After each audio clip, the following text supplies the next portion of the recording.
Hey guys, another day, another video. In my last couple of videos, I've had some comments asking for an AR build, tossed out some Nightmare builds. Lucky for those people, I run an AR build in Nightmare. I've been running Nightmare on my own, just kind of queuing into other people's games, doing it with bots, whatever. And I am slowly making progress. I have fully completed Act 1, as you guys can see here. Without further ado, I will show you guys the build. I hope you guys enjoy. Yeehaw!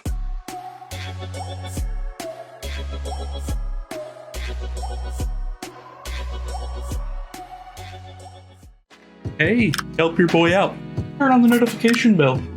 All right, guys, so I usually don't full screen before the actual build guide, but I need to like preface some stuff. I actually ended up figuring out the damage is multiplicative between damage types. So like say if you have weak spot damage, if you have Jim's passive, if you have confident killer, weapon damage, all of that stuff is apparently multiplicative with each other. If you have multiple of the same thing, so you have 50% weak spot, 25% weak spot, they actually add, so they're additive together to make 75%. But if you have 50% weak spot, 10% weapon damage, and say 15% from confident killer card, all three of those are multiplicative, meaning even if a card is lower, so if it was 5% instead of 10%, but you got 50 weak spot and then you could add another 50, it's actually smarter to add the other damage types because they're multiplicative with each other, which makes your base damage way higher. The video that I actually found that out from was a guy, I'll link somewhere, I'll put the screenshot of his video somewhere up here, and I'll link the video down below in the description so that you guys can watch it. He finds all this stuff out. He posts great builds himself. Him and his community are super knowledgeable. They've been like factualizing the entire game, like working out what's good, what makes sense, what doesn't, and I will gladly show that off, you know, credit where credit is due, but it made my build much stronger for Nightmare. It's made Nightmare much easier for me, and I'm passing that on to you all. Without further ado, let's get into the build. So the deck is called, now that's a lot of damage. Not that much damage, really, Phil. It's not, could be a lot worse.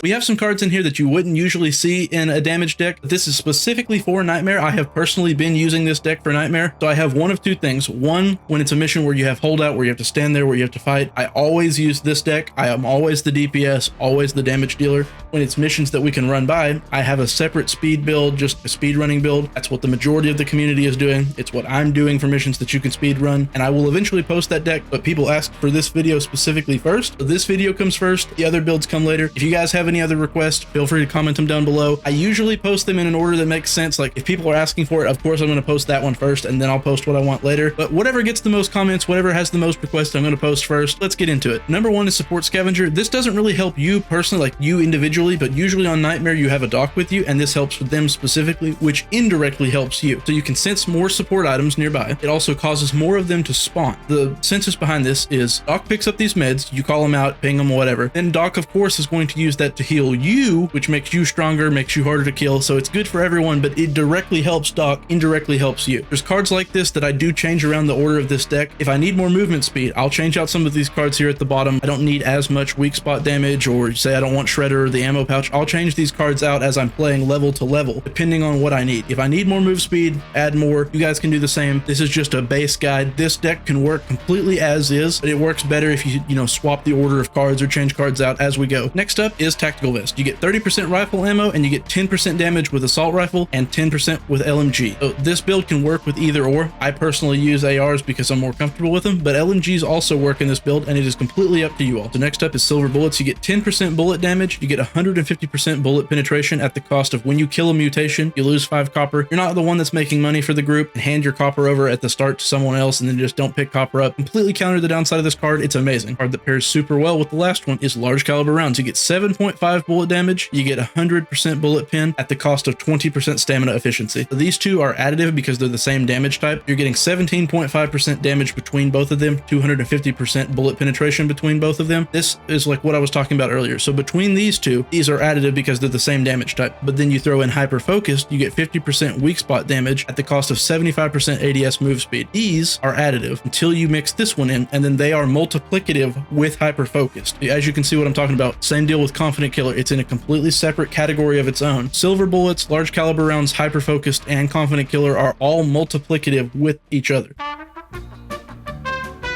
Hyper-focused is next at 50% weak spot damage at the cost of 75% ADS speed. But when you're aiming down sight, you'll be slower. But when you're aiming down sight, you're basically focusing a special and then moving around in Nightmare. Other people like Melee or SMG players are going to be killing the common because they don't do that much damage to the specials. That's where you come in. The next up is Confident Killer. When you or your team kill a mutation, you get 1% damage up to a maximum of 15 until the end of the level. The amount of specials that there are in the game, like just period, and then especially on Nightmare, you're going to have this 15% damage basically at the start of the round every single round. This is a card that it is multiplicative with other damage types like weak spot, like bullet damage on these two, and you're going to have it all the time. This is basically one that, you know, when you start out, you're not getting anything because you start at 0 every round. But as you or your team kills specials, you have to kill them or they'll kill you. You're going to get this buff up to 15% immediately, and then it pairs with all of the other buffs we have. Patient Hunter is up next. Each second that you're aiming down sight, you get a 10% damage bonus up to a maximum of 30% or 3 seconds. And here's another card that pairs with silver bullets and large caliber rounds because it's that same type of damage. This is combat training, 5% bullet damage, 50% bullet penetration. Right, and then we're getting into the two next cards, Reckless Strategy and then Ridden Slayer next up. So Reckless Strategy, you get 30% weak spot damage at the cost of 5 damage resist. On Ridden Slayer, you just get a base 20%. So this is more weak spot damage, and then this adds up with hyper focus because they're the same damage type. All right, Knowledge is Power. So this card is actually a utility for the rest of the team, and it's also a damage boost for you. So of course you get another 10% weak spot damage. It allows you to see your own damage numbers, and it allows the rest of the team to see health bars on specials. This is super, super important when you guys have Reekers around, that when they get on top of you, they explode, they cover you in guts, whatever. You can know when you should or shouldn't be staying. Like if they're full HP and your melee wants to help you guys kill it, they absolutely can, and then they back off when it's low, and then somebody with range can kill it so that, you know, you don't call a horde. Shredder is up next. Each bullet hit causes the target to take 1% increased damage for 3 seconds up to a maximum of 15%. So this is super, super good on guns that fire really fast or shotguns. ARs, LMGs, SMGs is really good because they all shoot fast, as well as shotguns. It's better on shotguns, I think, because each shot is more consistent. Basically, each pellet in the game is registered as its own bullet. In shotguns, you're at 6 to 9 pellets. So in 2 shots of your shotgun, if you're hitting all your shots, you're maxing this out. Half of your magazine in an AR, you're also maxing it out. Same with LMGs, same with SMGs. This card is super, super good. You're already shooting stuff fast anyways. Add on 15% damage for being accurate. It's a good thing overall. And then Ammo Pouch. So Ammo Pouch pairs super well with Tactical Vest. You guys are going to be shooting more often than you think you are because you're the one doing the majority of damage to specials, especially on Nightmare, because you're basically the only DPS unless you have like a melee or something as well. And so on this one, you're getting 30%, here you're getting 25%, and it also pairs super well with the one that's coming up down here at the bottom, Hydration Pack, because it takes away ammo capacity. You won't feel it as much, and you get a benefit of health when we get there, I'll explain. Then we have Wide Mouth Magwell, 30% reload speed at the cost of 5% damage resist. So damage resist isn't a good thing to take, but when it's in a super low amount like 5% or 10% total, like what we have, it doesn't matter. It's not a huge deal. And the alternative to this card is Reload Drills, where you get no downside, but you lose 10% reload speed overall. I think the 30% is worth it. You don't think so, and you'd rather take the Reload Drills, by all means. This guide here is, like I said, just a base deck. This card order does change around for me personally, depending on what level I'm playing or who I'm playing with, but it's a base guide that you can use and you can modify to your liking from this point forward. And feel free to change cards, it's not going to hurt my feelings. And then the last card in the deck, Hydration Pack. You get 25 base health more at the cost of 15% ammo capacity. This negative on here is offset by Tactical Vest and Ammo Pouch. You're not going to notice this at all. You get the bonus ammo from both of these. You get extra damage from Tactical Vest. It's super, super worth. And then the health, especially on Nightmare, the more health you have, the better. They'll usually have a doc with you, which is just more health that they can heal back. Your health bar will be bigger. You'll survive longer. The longer you're alive, the less specials are alive. It's a good thing overall. All right, guys, thank you for sitting through this video. I hope the build here helped you out. I hope you guys get use out of this. I hope you guys get through Nightmare with it. And to all the 3 or 4 people that commented, thank you very much for watching my videos. Thanks for suggesting this. Without further ado, guys, we're going to get into the gameplay and yeet.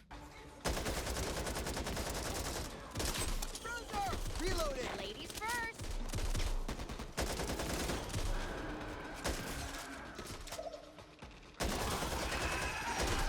Need to reload.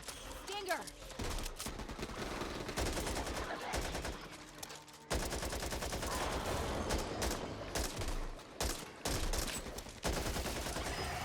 You're killing it.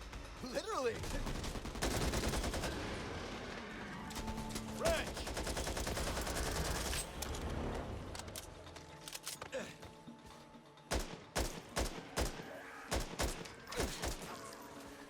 Who the fuck shot me? You okay? Need to reload.